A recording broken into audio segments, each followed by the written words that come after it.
What's up, y'all? Welcome to another episode of Cruisin with Kevin, presented by KevinCuencaTV and powered by Genesis. I'm your host, Kevin Cuenca, and today's guest is absolutely hilarious.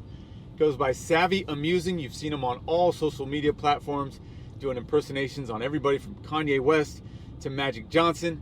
We're gonna get to know his story, growing up in South Central LA to making it in showbiz.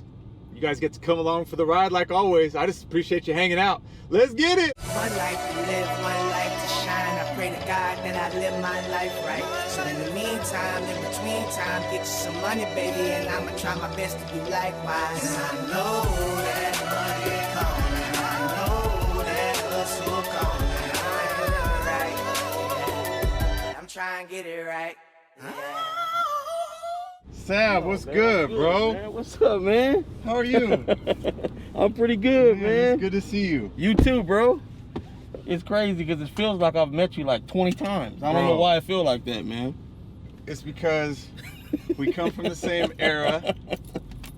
We're like-minded, goal-driven. Goal-driven. Yeah, man. How are you? Man, I'm real good, man. I feel a lot better today than I did yesterday, bro. Yesterday was just exhausting. Yeah. Well, this is a place of tranquility.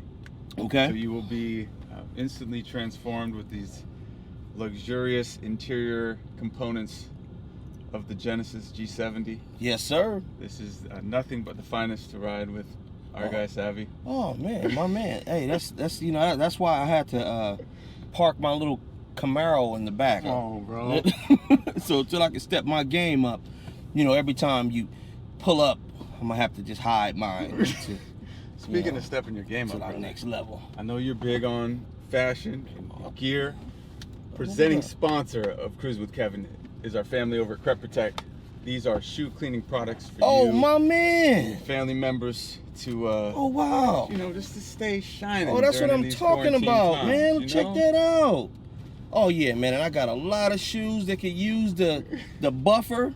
You know, with money funny in the pandemic, I could just clean my shoes and trick people, and they'll just think I got it like that, bro. That's what I'm talking about. This is how we do it. These My are the man. tricks of the trade, man. And the rain season is coming up too, bro. Yeah. So Yeah, so you got your rain and stain resistance. got the there. rain and stain resistance. Yeah. I'm ready for whatever kind of weather. And in California, at least LA, you never know what you're gonna get anyway, man. That's right. Shorts one day, hoodie the next. You just you never know. Especially Never know. over here in South Central, right? In the Southland, man. So let the people know where we're cruising around at right now. Man, well, right now we're cruising around South Central East. It's basically east of where the riot started, the Rodney King riot.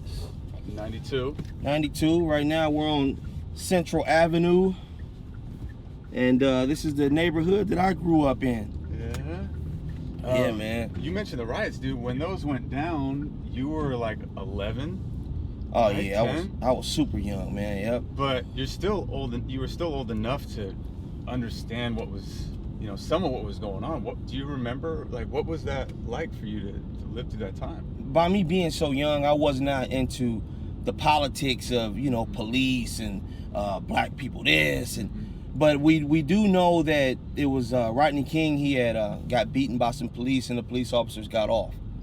So after that case, man, they just started, you know, tearing things down, burning things up, and ripping people out of their cars, man. And I know that we couldn't go to school for a little while during that stuff, man. And it was just some crazy times in Los Angeles. From what I can remember, it was crazy, man. I'm just glad that I wasn't in the heart of the riot, because most of that was like on the west side. Where we're at now is South Central East side. So because I was east of it, and then my community was more like a mixture of blacks and Hispanics. The west side was more predominantly black, and that's where most of the meat and potatoes of the riot went down. So I was able to kind of avoid the hard part. Gotcha. Word. Now, you were born close to here as well? Mm-hmm. All right. What was it like for you just being a kid in South Central on the east side of LA? We see like these Latino murals to the right. Right. You have, you know, blacks and Mexicans living together. And Right. What was it like for you living over here growing up? Well, the thing about it, man, the demographic of the neighborhood has changed. It used to be majority blacks in this area and a small percentage of Hispanics. But through the years, probably within the maybe a 10-year basis, the Hispanics are the majority now in this area. But growing up, I had to deal with mostly black gang issues. You know, we try to go to school and, hey man, where you from? And you gonna be from my hood, you know? So to try to avoid that, I didn't want to go to a school on the east side where I was born and raised. So at first, my mom, she enrolled me into the west side, Manual Arts. So I was going to Manual Arts. I went to John Muir. I went to Crenshaw for a little bit. And after that, the gang activity was getting so bad in my community, they started a busing program within the valleys to give inner city kids an opportunity. And so after there, my mom got me in a busing program, and we went out to El Camino Real, and I checked in there. And so that's one of the major ways I was able to kind of avoid and curve what was going on in my neighborhood, man, because I was not like anybody over here. So therefore, I didn't even look like a target or bait to even be involved in any kind of gang, man. People can tell you different once they pick up your aura, you know? And for people not familiar with that high school, it's up in Woodland Hills, right? Right. So for you, coming from here, going to school there, was there a culture shock, or like how different was that for you, or was it just a breath of fresh air? Like, look, I understand you're at that age where you start to understand this is an opportunity that can help you down the road. Word. I'm gonna tell you one thing. Don't ever I never let anybody tell me that inner city schools educate like these valley schools, because they don't, man. Because it took me a while. I never been like an A+ student. I was always a C/B average student, even D sometimes if I'm fucking up. Can we curse? Yeah. Oh, okay. When we fucking up. Hey, feel free to say whatever you got to say. So yeah, man, going down there to that valley school, man, their grades were high, man. Some of the students at El Camino was on Jeopardy, bro, when they were only 16 years old. So it was a real high education curve. And I struggled, bro. I struggled a long time because I just was not catching on. So it took me, I went down there my 10th grade semester. It took me to my 11th grade year to finally catch on to the education down there. Like, all right, I got it now. But for the most part, what was cool is diversity. When I was going to school, like you said, you're only going to see Hispanics and blacks. If you saw any whites or Africans or Asians, they were your teachers.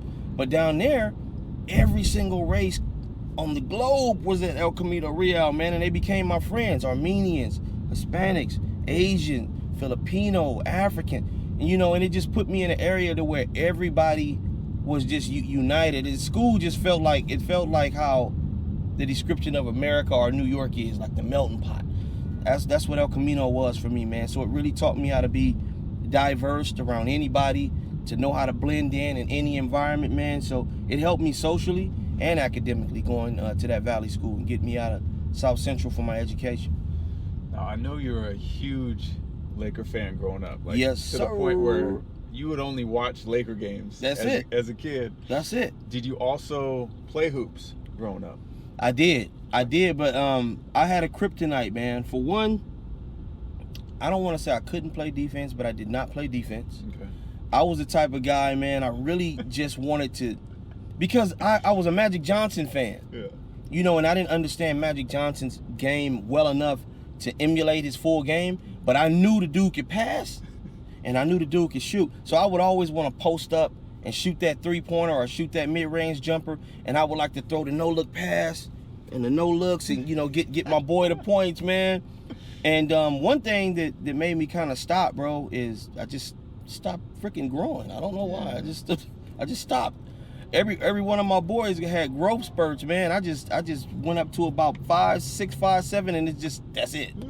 Like, maybe I didn't eat enough Captain Crunch and drink enough milk or something, man. I don't know what happened, man, but I still got that jump shot one day, man, if you want to test it out. Yeah, it's still there. I got banned from all the neighborhood carnivals, man. They wouldn't let me shoot, man. The lady used to say, you, no, not him. Somebody else shoot, not him. My thing was, I was such a late bloomer. So I was around your height when I graduated high school. Right. But then I kept growing through college. So my whole childhood leading up to college was like, all right, my brother's kind of tall. He ended up being 6'4". He was like 6'2" when he graduated high school. And I was like, God, what's going on? Right, man. You're like, man, I should be elite. But what are you, about 6 feet? Yeah, I'm 6 foot now. But, you know, when I graduated high school, I was maybe 5'8", 5'9". But I loved hoops. So I was able to play because it was like the one sport that I focused on and played 3 out of my 4 years in high school. Word. But I definitely had those internal talks with the man upstairs. Yeah, like, man, come on, bro. Yeah, what's the deal? What's up, man? I'm not. You can't give me 3 more inches. I still think it's because my brother used to eat all my leftovers. Like, we go out to breakfast, I wouldn't be able to finish it. I'd come home, it should be gone in the afternoon. Bro ate. He ate all your inches, man. All those extra meals, he ate all your inches, man. Pause. I don't know what the hell happened to me though, man. I don't know. Maybe it was growing up on. I don't know what it was, man. I only noticed that because last episode, I was interviewing DJ D-Rec. Word. And luckily I had a black shirt on. But literally the whole time, there was a freaking bug right here, bro. And I it was a never bug, saw it. Bro, it was a little black bug. It almost looked like a microphone. Man. Oh, shit. My guy, shout out to Derek, our editor. He actually was like, I thought that was just a microphone. It looked like a little lav mic. But it was straight up a bug just here the whole interview, dog. Man, I'm glad you got it, man. Glad you got it, man, because I would have freaked out, bro. So when you got in the car, you mentioned last night, which was a big deal for you. Mm-hmm. Tell the people back home what you were a part of last night on Fox. And, how much, you know, obviously a lot of work goes into that. Yeah, man. I made my second television debut voicing a Kanye West puppet on a Fox special called Let's Be Real. It was revolving around politics and pop culture. Okay. You know, and man, it was a grind because it was supposed to air earlier this year, because last year we started production. We flew down to Battle Creek, Michigan, and we went to a Donald Trump rally. And let me tell you, man, it was... No way! Yeah, man, it was freezing out there, like 17 below, bro.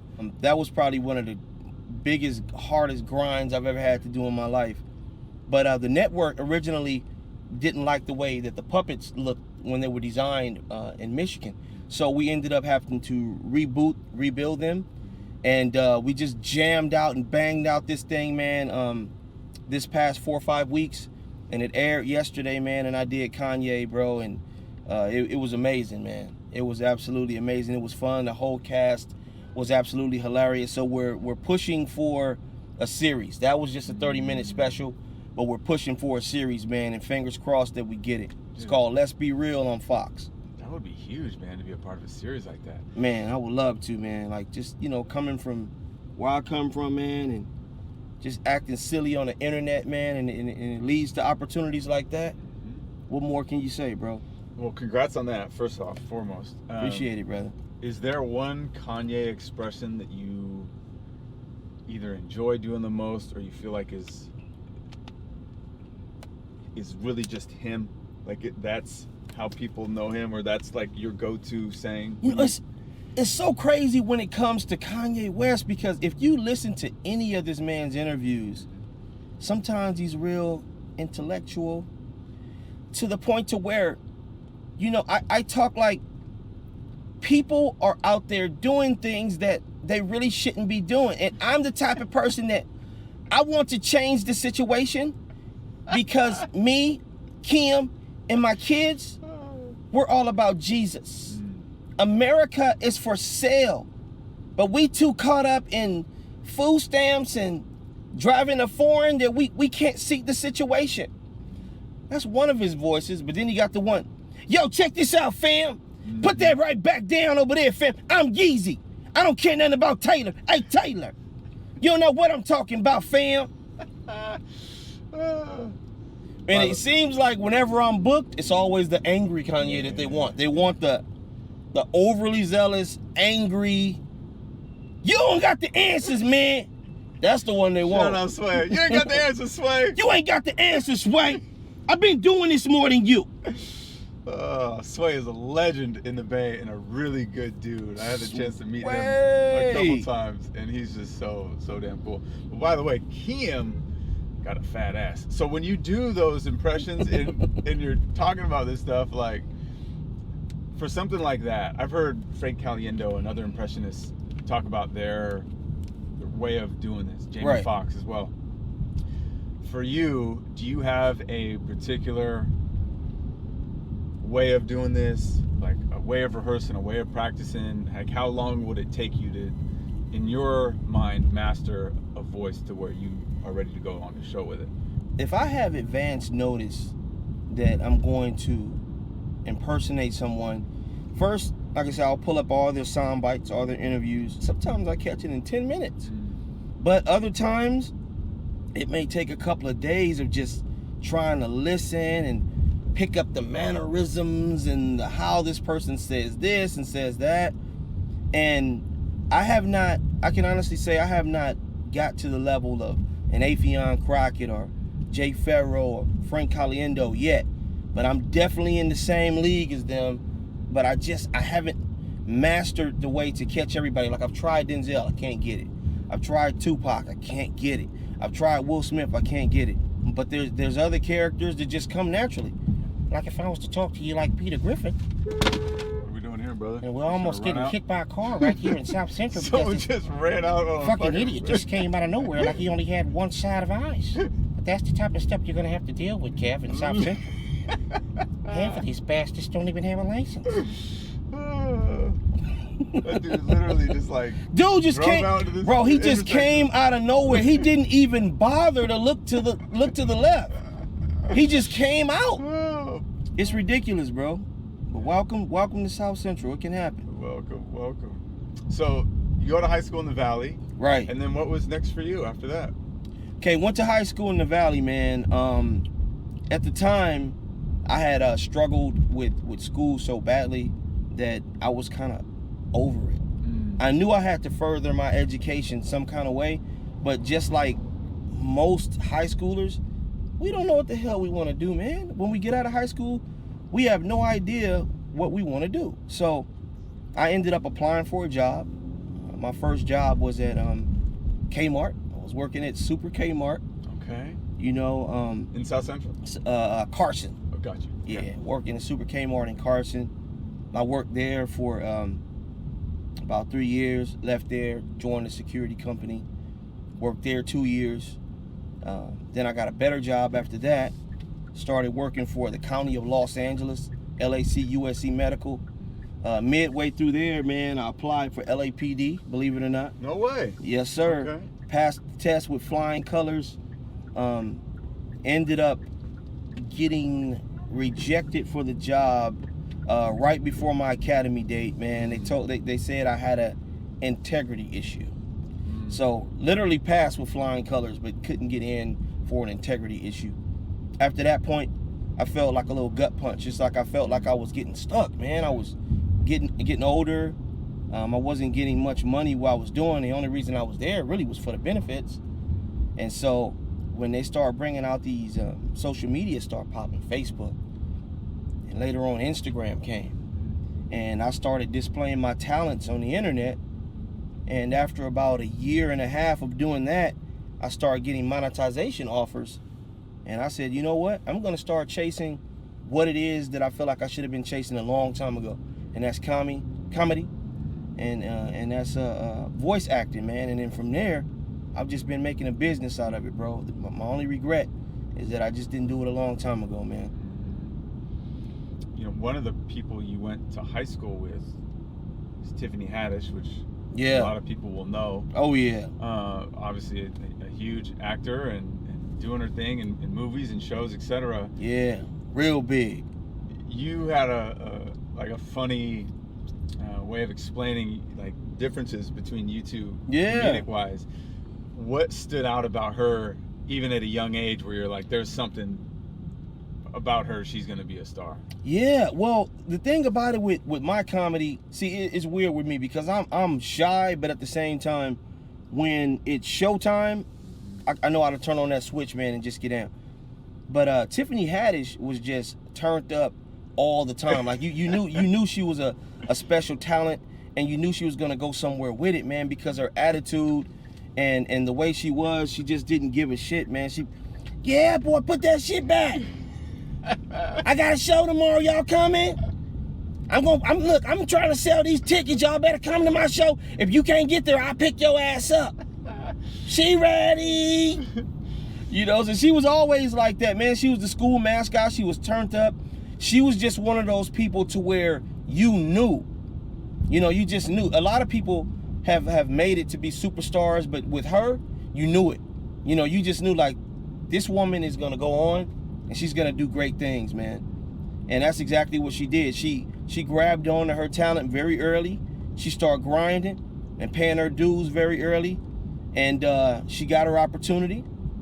And she took off, and deservingly so, man. And hopefully I can walk in those same footsteps that she did, man. See if Elko can pump out a couple more superstars before my time is up, man. That's right. For real. I actually got a chance to talk to her a little bit. She was at a Boys and Girls Club event in Crenshaw. Word. And her and Common were just there hanging out, you know, part of a march afterwards. Yeah. Just, you could tell, very salt to the earth. Just normal folks. Just 100% trying to support, you know. Normal people, bro.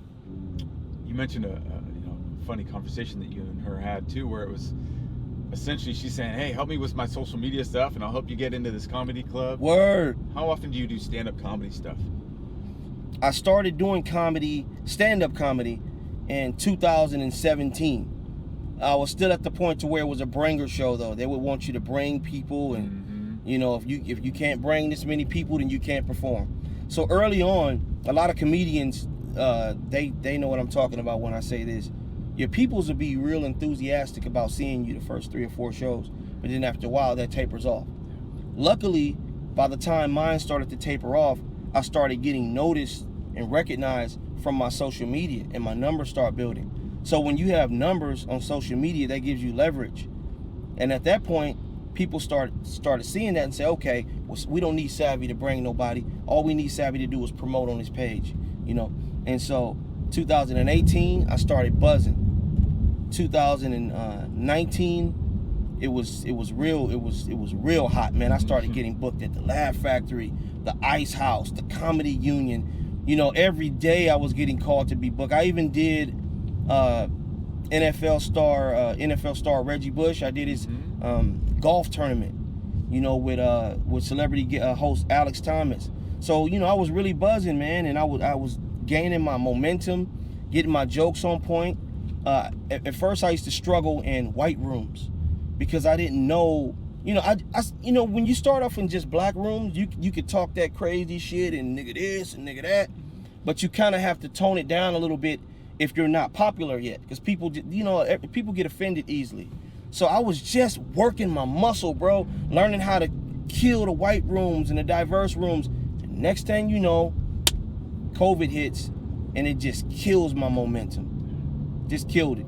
And so I've been writing, but still I have no idea how good this material is until I can get back on stage to flex it, you know? Well, in the meantime, you're watching your Lakers. Yes, sir. You know, probably by the time this airs, they will probably have won. AD's on the way. Lakers on the way. Let's go. By the time this airs, they probably will have won a championship. Man, that's what I'm hoping, bro. That's what I'm hoping. So when LA wins a championship, you've experienced this through the Kobe years and the Kobe and Shaq years. What is this city like? What's the parade like?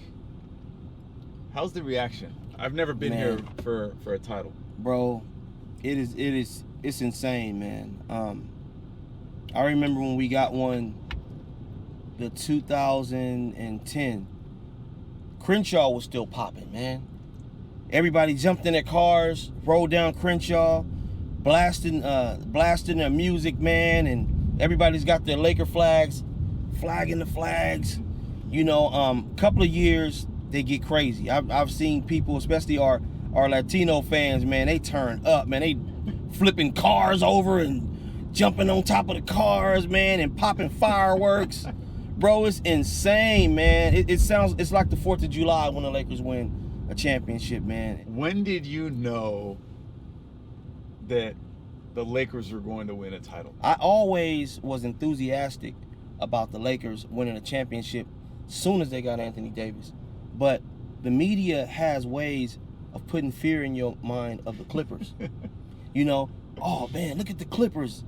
They got Paul George and they got Kawhi Leonard, and look at their bench. And I start thinking like, man, they do got some gunners over there, man. Our boys, you know, we're not that consistent from three. You know, I don't think we could.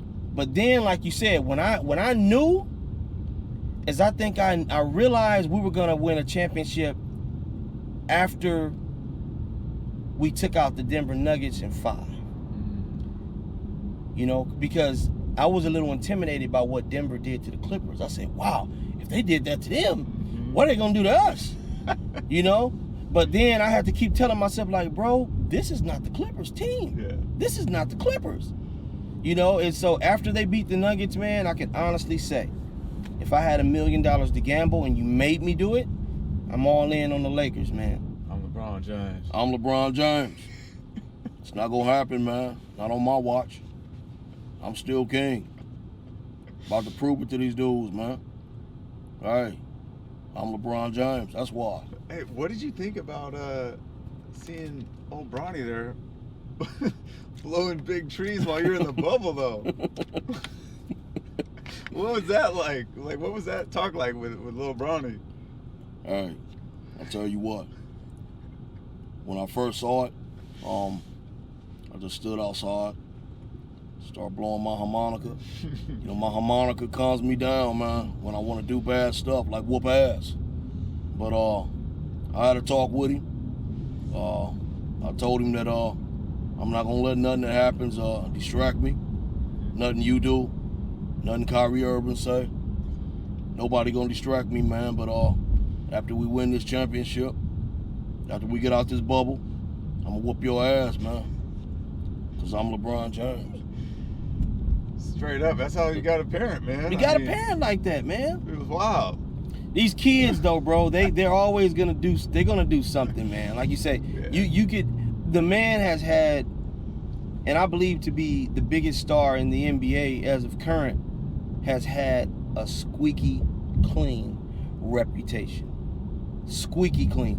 But sometimes your children, they do little bonehead things. I don't see it as being much of a big deal. It wasn't crack, okay? It was a little weed. You know, I mean, they got video of Obama smoking a little weed, and he became the president of the United States. So, right. You know, I know how the media is gonna look at it, but that's just a little smack on the wrist. Yeah. Don't do it again, Bronny. Yeah. Oh man. Just in terms of your journey through this comedy stuff, what's kept you going? Is there a saying, a story?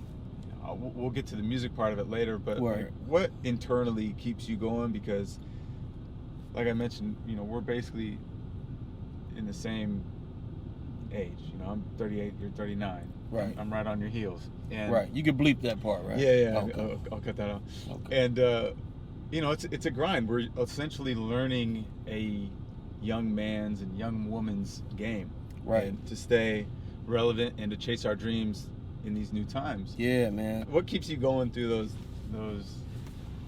little segments of time where it's like, man, this is just not happening for me right now? I know, man. It's hard, bro, because when you in a relationship, you got a kid. I'm gonna just keep it real, bro. Women, most of them, they can believe in you all they want. They can know you're talented. Nobody's ever denied the talent, but they're looking for security. Yeah. They want security. So it's been times to where, you know, I'll be doing comedy shows and probably get $20, and my girl will be like, you know what, you need to go and apply at FedEx or something. You need to go on there and go to Everest or something like that. Go, you know, just get you a part-time job at Burger King or something, because this comedy thing ain't doing it. It ain't working. But it's very hard though, man. It's very hard because the money is inconsistent. When you're first grinding as a new comedian, you're not even gonna make a lot of money. Especially the fact that COVID is hitting and shut down any tours that you may have possibly been on, man. I'm not old enough, and I'm young enough to understand, like, in between. It's like I know this young man's game, and I'm at the same time where I know the old man's game too. I'm right there in the middle. So thanks to, you know, these social media tools, Facebook, Instagram, Twitter, where you can just create and display your talent. And we're in an era where content is king because everybody's at home. If you could be consistent and just put good content, good, unique content out there, there's gonna be an opportunity that comes for you to monetize and make some money. And sometimes, man, it's been very, very big opportunities to monetize and make your money. She on the phone. Damn, man, we gonna get hit doing our interview. That's strike 2, bro. How many more? I mean, the light, bro. Bro, at first, I thought I was tripping. I'm like, okay, the light is green, correct? Yeah. You know what I think? So the first time, I don't know if you noticed it, but the lights were out. So I think instead of like them blinking red, where usually everybody comes to a stop, right? They were just out, right? So that person had probably been waiting, and I didn't realize how long they'd been waiting, and so they pulled out. That was just a blatant. She was trying to go through a red light. She was and just I was on a green light. Right. That was it. I mean, just all the lights were working, bro. And she literally, she was not. If you didn't stop, she wouldn't stop, bro. My God. Praying we don't get hit during this interview, man. Cause that's strike 2. The good thing is I'm driving, like everywhere we go, I'm driving about 20 miles an hour. Yeah. So I mean, we're driving cop speed out here. But if you were at least doing the speed limit, you would have got hit. Yeah, exactly. Oh man. Can't make this shit up, man. Not at all. Can't make it up, man. But thankfully, you know, this vehicle, we are in this Genesis G70. Genesis G70. With amazing disc brakes. Also has great acceleration. We're talking 365 horsepower. Oh my God. Twin turbo. Oh my God. This is big time. How do you feel in this luxurious ride? It feels beautiful, as we man. Make it right on Success Avenue. Yeah, man. This is one of the most comfortable rides ever. I've never even been in a Genesis, so I'm feeling like I'm in a luxury Uber right now, man. Mm-hmm. Driving in a bad neighborhood with a luxury Uber. Oh man. You know, once you see how they looking at us, man. Yeah. Like she comes out of a trailer home, and she's looking back like, oh, what's all these cameras? What y'all got going on over here? All the feds? Yeah, y'all the feds. Y'all doing an interview on my fucked up community. The FBI, the alphabet boys. Rolling through the neighborhood. Bad boys. What you gonna do? What you gonna do when we come for you? Spots to pay. Oh man! So once your comedy career gets to another level, you're already doing shows. You're already killing it. You're on radio shows and doing all this other stuff. Word. I feel like I could see you in a Genesis, brother. With this leather interior and, you know, these illuminated lights and this amazing acceleration. If you ever get sponsored by Genesis, ever, man, just hit me up, man. Let me just tell him you got a boy, man, that's been grinding, been working hard, and he need that sponsored discount. Because if you make me guess, man, is this over 70K? No, it's not. But it feels like it is. It feels like it's over 70K. It definitely does. This is the 2020 model, and so they actually allowing me to use this for my interviews. So wow. Every interview that I do for Cruisin with Kevin is in this Genesis G70. Wow. Yeah, brother. So they're not gonna let you keep it, huh? I mean, I might have to leave the country. I might have to take it down to Mexico. If I really want to keep it after the interviews are over. You might catch me down in San Pancho, kicking it with my mom out near Puerto Vallarta. Oh, man, this is dope, bro. I mean, look, if I had to be in a company vehicle, this is the vehicle I would want to be in, man. Well, I appreciate you saying that. What was your first car, bro? My first car was a Mitsubishi Eclipse. Yeah. Mm-hmm. Did you have it like all tricked out? I did, bro. Muffler? Man, I put every dime I had into that car, and in the end, it almost killed me. It almost killed me, man. That's what you get for driving a Mitsubishi. Yeah, you right. What happened? I had that sucker, man. You know the old bro. We had got it around the times of the Fast and the Furious, so I had it tricked out, man. Lights in the bottom. I had the the 20-inch rims on it, man. On an Eclipse, you had a 20s on 20s on the Eclipse. Damn. It was sick. You couldn't even see no rolling space. It was sick, bro. And at the end of the day, man, 2013, going a little bit past this street right here, man, the fucker souped up and didn't stop. It wouldn't stop. I hit the gas. That sucker said, and did not stop. So my nephew's in the car with me. He like, man, what you doing? I said, man, I'm not doing nothing. So I panicked. I didn't know what to do because if I would have got down here to Florence, one of the most busiest streets, somebody would have got killed, bro. Yeah. So I pulled up the emergency brake. Bam! That sucker fishtailed in the street, and the back wheel came off, thank God, and the axle got hung on the back of the curb, and the head of the car burst the glass in a supermarket and was stuck in the front of the supermarket and immediately engulfed in flames as soon as it cracked. Oh my God, dude, that's scary. Yeah, engulfed in flames, bro. The car was burned to a toast. I'm gonna DM it to you, man, when I find a picture. Yeah. Burned to a crisp, man. So at the end of the day, my first car damn near killed me. Wow. That's wild. Yeah. That's some real Fast and Furious shit. Man, you ain't lying. Vin Diesel That about shit, to pop it was out. almost fast than the burnt shit, because that motherfucker speeded up and caught on fire, man. Scary situation, man, but I feel like I came out of it for a reason, bro, and I'm trying to make the best out of that second life opportunity. Speaking of making the best of opportunities, I see a lot of clothes being sold on sidewalks. Is there one spot, whether it's like a restaurant or, oh, you got to go get your clothes from this dude on this street? Is there like one off the beaten path place that you just love your neighborhood for? Not me. No. Nah, man, I don't buy none of this shit, man. You know, I'm not saying none of my buddies don't, but I saw an don't. Adidas shirt that looked pretty legit, bro. It looked like it might have some tags on it. Yeah, man, I don't know about that though, bro.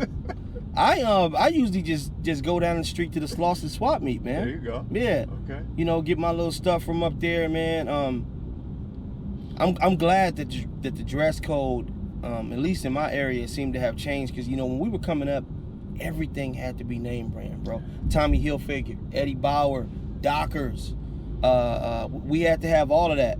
Now we in the era now, I think, not everybody, because everybody, you know, a lot of people still wear Gucci and Louis and that. But these days, as long as you clean and your shoes is on point, you wear what the hell you want to wear, man. Get a haircut, you good. That's why you need the Crep Protect. Keep those shoes on point. There you go, man. You know what I'm saying? There you go. Once again, Crep Protect. Taking care of Keep it. your shoes on point. You know what I'm saying? I'm gonna film a video when I'm using these too, bro. Please do. Yep. They would love it. Cleaning my kicks up. Our guys, Mark Haddon and Steve Spalacy, great guys, and just supporters of, you know, what I'm doing, supporting obviously what you're doing. I feel like we're all in the same space where we're making our dreams come true and aligning ourselves with companies that believe in us. Basically. Absolutely, man, and that's all it takes, bro. All it takes. I remember one of the lyrics, man, from Nip, and he was like, about to make my partners look like fucking geniuses. Mm-hmm. And that's exactly what you're doing, sir. You about to make your partners look like geniuses, man, because it all starts with somebody willing to invest. Okay, I think I like what this man is doing. Let me see what's going on, man. You know, and it's gonna turn out good, though, bro. I really think you on to something with this. I appreciate that, bro. I'm glad I was able to ride shotgun. Come on, man. Because I know there's gonna be some much bigger people in this seat before me, but I'm just glad I got to sit in it at least. No, this is first, second, third. It's a pleasure to have you on. One of the, you know, at some point, a dream, like I'm sure you have as well, is like, would be to have Magic on this. Oh man, that would be so lit. And so when you came up with the ADs on the way, he was at a church in Crenshaw. Yeah. Okay. Yeah, man. And so I have that video, but from like I'll start playing it just so they can hear a little bit of it. Word. The lady starts saying her miracle, and she starts saying, "Mine's on the way." Where's it at, kid? Where's it at? Mine's on the way. They sing for like 15 minutes, bro. Oh, okay, that's why. Yeah. Mine's on the way. Mine's on the way. Yours on the way. So I said, you know what? that sounds a little bit catchy. Let me flip that with a Laker jingle. And I said, AD's on the way, Quads on the way, Lakers on the way, Lakers on the way, yeah, baby. AD's on the way, Lakers on the way, yeah, baby. And so you make that, and then how soon before it just takes off? It took off. This is the first video I made that took off immediately, right away. It was just something about it that it was so catchy. It took off right away. The second I posted it, I had one of my boys hit me up. He was like, "Hey, bro, I don't know what it is about that one, but that's the one. It go." Then I had Snoop Dogg posted on his account. He was on tour, man. He's flying. He's on his jet, and he's smoking. He's like, "Hey, D's on the way. Quads on the way. Lakers on the way." And he said, "Man, I can't get that shit out of my head, man. Hey, D's on the way." Then all of a sudden, man, the announcers start saying it. Quads on the way. AD's on the way. Because at that time they thought both might be coming to the Lakers. Right, yeah, we thought they both were coming. Time. Right, it was like, we're going to recruit them both. Yeah. There it goes. There it is. Quads on the way. AD's on the way. Yeah, baby. Lakers on the way. D's on the way. Lakers on the way. Quads on the way. Lakers on the way. Lakers on the way. That's it. Mine's on the way. Mine's on the way. Yeah, baby. Oh man, bro, classic. You want to know what my dream is, Kev? And it can happen. My dream it will happen. Is the whole Laker City, Laker Parade, or the whole Staples Center in harmony. AD's on the way, the ring is on the way, bling is on the way. Yeah, baby. We're putting that in the universe right now. We're putting that in the universe, man. Happen. It's gonna happen, bro. I can't wait, man. So obviously that's a short-term goal and dream. Word. Do you have one long-term goal and dream that will continue to propel you forward as you just deal with the ups and downs of any career? Yeah, man. One of my hopes and dreams is, it goes back to that saying, bro. When you find a job that you love, you never have to work a day in your life. And so, although I love comedy, but man, I've had so much fun doing these voiceovers and these sketches like Saturday Night Live style, reenacting people and putting my voice on these cartoons and watching the outcome, man. And you know, my kid being able to see that on television and she know that's her dad, man. That is my long-term goal. And if I can do that enough to put me in a position to where that is my job and I can pay my bills and support my family doing it, that is my long-term goal, man. To have fun doing what I'm doing and be able to make a life off of doing it, man. There's not a doubt in my mind that you will get there, bro. Just with your grind, your passion, your energy, you know, I don't see that being an issue. To me, it's just a matter of time. Like for us, it's a matter of us just continuing to believe in ourselves, grind, and not take anything less than what we deserve, what we earn. You absolutely right, man. That's the first step, bro. That's the first step, man. Because the thing about it, when I first started seeing your content, I didn't know whether you were a comedian, you know, because you were funny. So I had no idea that you told me that you went to school for broadcasting. I didn't know that, man. I thought that you were a comedian. Dude, the broadcasting journey was 15 years, man. I went to Syracuse in upstate New York for college and did the TV sports reported thing for 15 years. Right. And I think like any, you know, industry that you get into, at some point you're either like, okay, this is what I want to do for the rest of my life, or you start to see, okay, there's maybe something else here that I can use this and pivot to. Right. And that was more my case, where it was like, all right, I've got these other ambitions, and I'm not getting any younger, and they're not going to happen unless I attack them and go after them, just like I went after sports broadcasting. And here we are. Here we are, man. Rolling in the whip. Rolling in the whip. Getting your interviews. You got a podcast show now too, right? Well, essentially, that's something that I'll be working on in the future. Okay. But yeah, I'm managing to stay busy. This is, something that I've been really focused on, but also wanted to, make sure it was done right and aligned with the right companies. Right. To get the right people on board in the car, and that's why it's awesome. These are the days I look forward to, man. Yeah. When I'm in the car with someone like you, and we're having a blast. We're learning about your journey. Word. You do an amazing stuff. When you were on a radio show, and you did like Steph and Steven back to back. Yeah, they was hitting me, bro. Man. Oh my God, they didn't even give me no tea, bro. They just said, man, fuck, give it to me. I was hitting them right and left. Yo, man, Golden State Warriors, and you gotta, just come back after the Lakers win the championship. And, me and Aisha been trying to recruit Giannis. After Giannis come, and we'll be right back where we were. Meanwhile, I just want everybody to go out and vote. Make sure you vote, and the Warriors get another championship. You are something else. This was an absolute blast having you on. It was, man. I had a ball, bro. Absolute ball. This ride was therapeutic, man. It was real therapeutic, bro. It's one of the most unique interviews I've ever had. I've never had a mobile interview, bro. Mm-hmm. So it was real cool, driving through the neighborhood. Hopefully you have full coverage. I don't know if somebody gonna try to hit you again on the way. Had to. Most people, when they know they fucked up, they'll give you a gesture.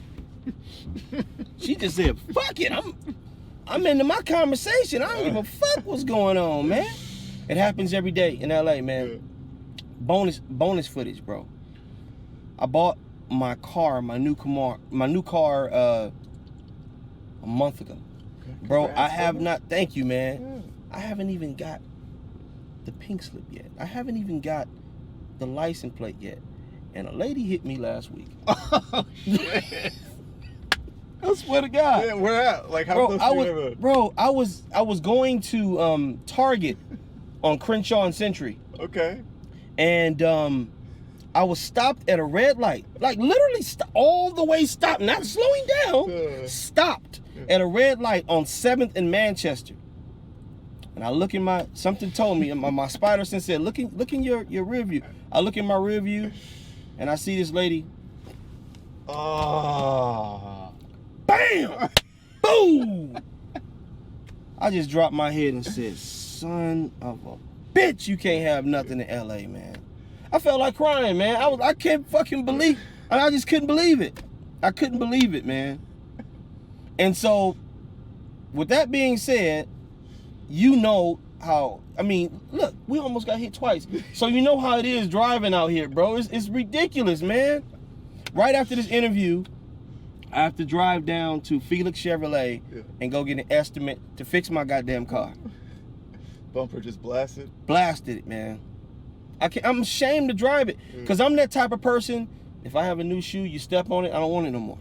If I can't remove the stain, which I will be able to now, though. Yeah, you got that crap. Yeah, I no longer have to give away my shoes that people step on because now I can clean it up.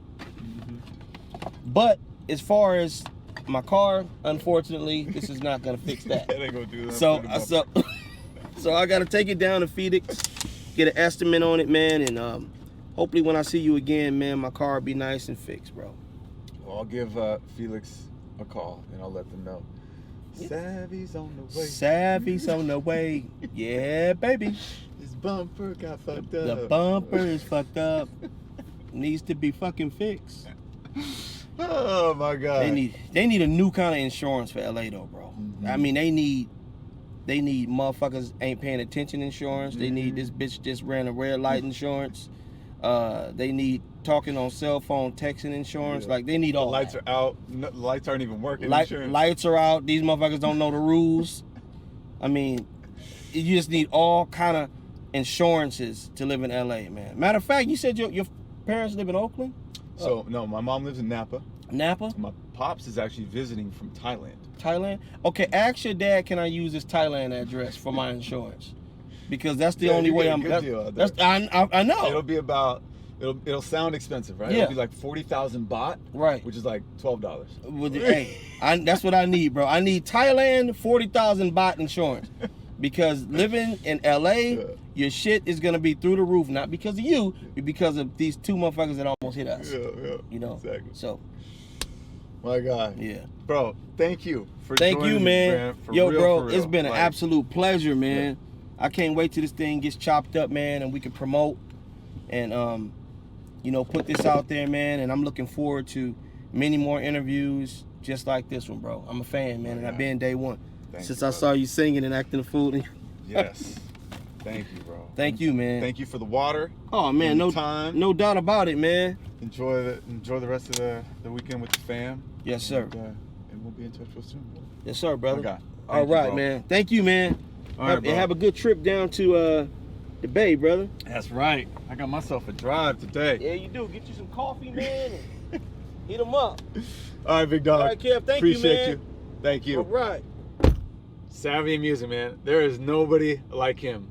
Awesome person, inspiring story, just a really good dude. That was a blast. Thank you guys so much for hanging out. Literally, this show is not possible without the support of you guys, and also the presenting sponsor, Crep Protect, and Genesis for supplying this beautiful G70 to ride around in.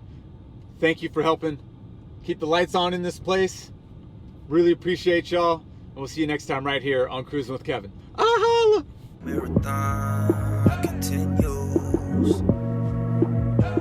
TMC.